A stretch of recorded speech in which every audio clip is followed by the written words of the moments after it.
रामलला की प्राण प्रतिष्ठा के बाद बोले पीएम मोदी, दुनिया में हो गया है नए युग का आगमन। जी हां, पीएम मोदी ने अयोध्या में भव्य राम मंदिर में रामलला की मूर्ति की प्राण प्रतिष्ठा को एक नए युग के आगमन का प्रतीक करार दिया है और लोगों से अगले 1000 वर्षों को मजबूत, भव्य और दिव्य भारत के नींव बनाने का आह्वान किया। प्राण प्रतिष्ठा समारोह के बाद सियावर रामचंद्र की जय, जय श्री राम के उद्घोष के साथ प्रधानमंत्री मोदी ने लोगों को संबोधित करते हुए कहा कि यह अवसर केवल जीत का नहीं बल्कि विनम्रता का है। उन्होंने कहा कि राम मंदिर समृद्ध और विकसित भारत के उदय का गवाह बनेगा। प्रधानमंत्री ने संतों, नेताओं, उद्योगपतियों, फिल्मी सितारों, कवियों, साहित्यकारों और खिलाड़ियों की एक चुनिंदा सभा को संबोधित करते हुए कहा, हमें आज से इस पवित्र समय से अगली 1000 साल के भारत की नींव रखनी है। मंदिर निर्माण से आगे बढ़कर हम सभी देशवासी इस पल से समर्थ, सक्षम, भव्य और दिव्य भारत के निर्माण की सौगंध लेते हैं। अयोध्या से लौटने पर पीएम मोदी ने की प्रधानमंत्री सूर्योदय योजना की घोषणा। 1 करोड़ घरों पर लगेगा रूफटॉप सोलर। जी हां, प्रधानमंत्री नरेंद्र मोदी ने अयोध्या में राम मंदिर में भगवान रामलला की प्राण प्रतिष्ठा करने के बाद एक बड़ी सोलर योजना की घोषणा की है। उन्होंने कहा कि अयोध्या में रामलला की प्राण प्रतिष्ठा के अवसर पर उनका यह संकल्प और प्रशस्त हुआ कि देशवासियों के घरों की छत पर उनका सोलर सिस्टम हो। पीएम मोदी की घोषणा के मुताबिक 1 करोड़ घरों में एक योजना के तहत रूफटॉप सोलर लगेगा। पीएम मोदी ने सोमवार को अपने आधिकारिक एक्स हैंडल से बताया, सूर्यवंशी भगवान श्री राम के आलोक से विश्व के सभी भक्तगण सदैव ऊर्जा प्राप्त करते हैं। आज अयोध्या में प्राण प्रतिष्ठा के शुभ अवसर पर मेरा ये संकल्प और प्रशस्त हुआ कि भारतवासियों के घर की छत पर उनका अपना सोलर रूफ टॉप सिस्टम हो। उन्होंने कहा, अयोध्या से लौटने के बाद मैंने पहला निर्णय लिया है कि हमारी सरकार 1 करोड़ घरों पर रूफटॉप सोलर लगाने के लक्ष्य के साथ प्रधानमंत्री सूर्योदय योजना प्रारंभ करेगी। इससे गरीब और मध्यम वर्ग का बिजली बिल तो कम होगा ही, साथ ही भारत ऊर्जा के क्षेत्र में आत्मनिर्भर भी बनेगा। हेमंत सोरेन को फिर से ईडी का समन, दोबारा पूछताछ के लिए जारी किया नोटिस। 27 से 31 जनवरी के बीच होने को कहा हाजिर। जी हां, प्रवर्तन निदेशालय ने झारखंड के सीएम हेमंत सोरेन को फिर से समन जारी किया है। समन में 27 से 31 जनवरी के बीच ईडी के जोनल ऑफिस आने के लिए कहा गया है। ईडी अपने दफ्तर में दूसरे राउंड की पूछताछ करना चाहती है। इससे पहले मुख्यमंत्री हेमंत सोरेन के आवास पर शनिवार को दोपहर ईडी की टीम ने पूछताछ की थी। पूछताछ करीब 7 घंटे तक चली थी। ईडी के पूछताछ के बाद सीएम हेमंत सोरेन ने आवास से बाहर निकलकर वहां मौजूद पार्टी के नेताओं और कार्यकर्ताओं को संबोधित किया था। इस दौरान उन्होंने कहा था कि मैं झुकने वाला नहीं हूं, हमने झारखंड लड़कर लिया है, इसे षड्यंत्रकारियों के हाथ में नहीं जाने देंगे, हम इनके कारवां में आखिरी कील ठोकेंगे। आप इसी धैर्य और संयम के साथ डटे रहें, हम आप सभी के आभारी हैं।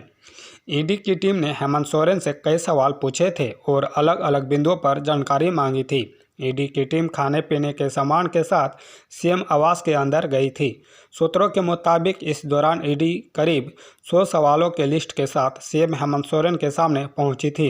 इस दौरान सीएम आवास के बाहर झारखंड पुलिस के अलावा सीआरपीएफ के जवानों को तैनात किया गया था। इस दौरान रांची में जेएमएम कार्यकर्ता बड़ी संख्या में मौजूद रहे। ईडी के काफिले को काला झंडा दिखाते रहे।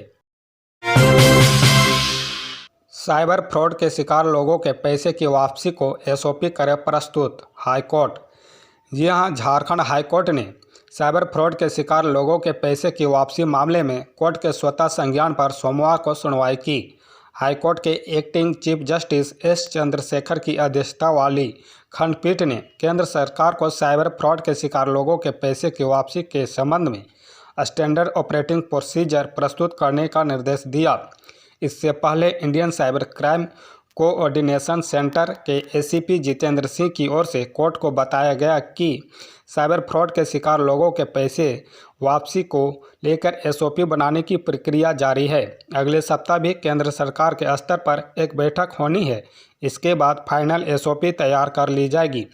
वहीं स्टेट लेवल बैंकर्स कमेटी की ओर से शपथ पत्र दाखिल कर कोर्ट को बताया गया कि वह साइबर फ्रॉड के शिकार लोगों को पैसा दिलाने पर अपना कोई निर्णय नहीं लेता है। वह जो भी निर्णय लेता है वह रिजर्व बैंक ऑफ इंडिया के दिशा निर्देश के आलोक में ही लेता है। इससे पहले महाधिवक्ता राजीव रंजन ने कोर्ट को बताया कि केंद्र सरकार स्तर पर साइबर फ्रॉड के शिकार लोगों के पैसा वापसी के संबंध में एक वर्चुअल बैठक 20 जनवरी को आयोजित की गई थी। अलग अलग दावा और डिमांड, झारखंड में सीट शेयरिंग को लेकर इंडिया गठबंधन में खींचतान। जी हां, झारखंड में इंडिया गठबंधन में सीट शेयरिंग को लेकर खींचतान बढ़ती दिखाई दे रही है। गठबंधन में शामिल दलों के दावों के हिसाब से राज्य में लोकसभा की 22 सीटें होनी चाहिए। अब तक की स्थिति कुछ ऐसी ही बनी हुई है। राज्य में लोकसभा की कुल 14 सीटें हैं। इंडिया गठबंधन में शामिल झामुमो ने 7 सीटों पर दावा ठोका है, तो कांग्रेस पहले ही 9 सीटों पर दावेदारी कर चुकी है। अब राजद ने 4 सीटों पर चुनाव लड़ने का प्रस्ताव पारित कर दिया है। वाम दलों ने भी 2 सीटों पर प्रत्याशी देने का मन बनाया है। इंडिया गठबंधन में झारखंड में शामिल दलों में मुख्य रूप से कांग्रेस और झामुमो ही सीट बंटवारे में मशक्कत करते दिख रहे थे, लेकिन राजद ने भी 4 सीटों पर चुनाव लड़ने की सहमति बनाई है। पलामू, चतरा, कोडरमा और गोड्डा से लड़ने का निर्णय सार्वजनिक कर दिया है। वाम दलों ने कोडरमा और धनबाद में दावेदारी पेश की है।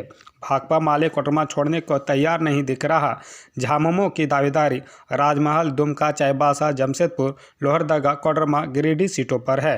कांग्रेस रांची, जमशेदपुर, सिंहभूम, खूंटी, धनबाद, हजारीबाग, पलामू, गोड्डा और कोडरमा से प्रत्याशी देने के लिए ताल ठोक रही है। इंडिया गठबंधन में झारखंड की 4 लोकसभा सीटों पर माथापच्ची हो रही है। हजारीबाग, कोडरमा, जमशेदपुर और धनबाद में गठबंधन में शामिल 1 से अधिक दल प्रत्याशी देना चाहते हैं। झारखंड के सीएमओ के इलाके में सीआरपीएफ की एंट्री पर सियासत गरमाई। जेएमएम का आरोप राष्ट्रपति शासन की थी साजिश। जी हां, 20 जनवरी को सीएम हेमंत सोरेन से ईडी के पूछताछ के दौरान सीएम आवास के भारी तादाद में सीआरपीएफ जवानों के पहुंचने की घटना पर विवाद खड़ा हो गया है। सीएमओ ने राज्य सरकार के गृह विभाग और पुलिस मुख्यालय से पूछा है कि सीएमओ के पास प्रतिबंधित इलाके में 20 जनवरी को सीआरपीएफ जवानों की एंट्री कैसे हुई थी। सत्तारूढ़ पार्टी झामुमो ने आरोप लगाया है कि सीआरपीएफ ने सोची समझी साजिश के तहत टुकड़ियां भेजी ताकि सीएम हाउस के पास प्रदर्शन कर रहे लोग उग्र होकर उन पर हमला कर दे। यह साजिश सफल हो जाती तो राज्य में संवैधानिक तंत्र की विफलता का आरोप लगाते हुए राष्ट्रपति शासन लगाने की भूमिका तैयार की जा सकती थी। झामुमो की ओर से जारी प्रेस नोट में कहा गया है कि सीएम आवास के पास सीआरपीएफ की गैरकानूनी तरीके से एंट्री हुई थी। वे बगैर अनुमति सीएम हाउस में प्रवेश करने लगे और झामुमो कार्यकर्ता से उलझने लगे। इस साजिश से सीआरपीएफ के आईजी, कमांडेंट और अन्य अफसरों की संलिप्तता है। पार्टी ने इन सभी की भूमिका की जांच कर उनके खिलाफ कार्रवाई की मांग की है। झारखंड में बंद होने जा रहे हैं 55 स्कूल, शिक्षा विभाग का आ गया सख्त ऑर्डर। जी हां, झारखंड शिक्षा परियोजना चास बोकारो के सभागार में विभिन्न विद्यालयों के प्रधानाध्यापकों की बैठक हुई। बैठक में एडीपीओ ज्योति खलको ने कहा कि सभी निजी व सरकारी विद्यालयों को चाइल्ड यूडाइस में मैंडेटरी फील्ड से संबंधित आंकड़े से संबंधित कार्य को 31 जुलाई 2023 तक पूरा करने का निर्देश दिया गया था, लेकिन 16 जनवरी 2024 तक जिले के लगभग 90 निजी व सरकारी विद्यालयों ने इससे संबंधित कार्य पूरा नहीं किया है। जिला शिक्षा पदाधिकारी ने इन विद्यालयों के प्रधानाध्यापकों को 20 जनवरी की बैठक में उपस्थित होने का निर्देश दिया था। 22 जनवरी तक चाइल्ड यूडाइस मैंडेटरी फील्ड से संबंधित आंकड़े से संबंधित कार्य को पूरा करने का निर्देश दिया गया। एडीपीओ ज्योति खलको ने कहा कि जिले के 55 सरकारी विद्यालयों के प्रधानाध्यापक अनुपस्थित रहे, समय पर काम पूरा नहीं करने एवं विभागीय निर्देश की अवहेलना करने के कारण विद्यालयों को बंद करने के लिए आगे की कार्रवाई की जा सकती है।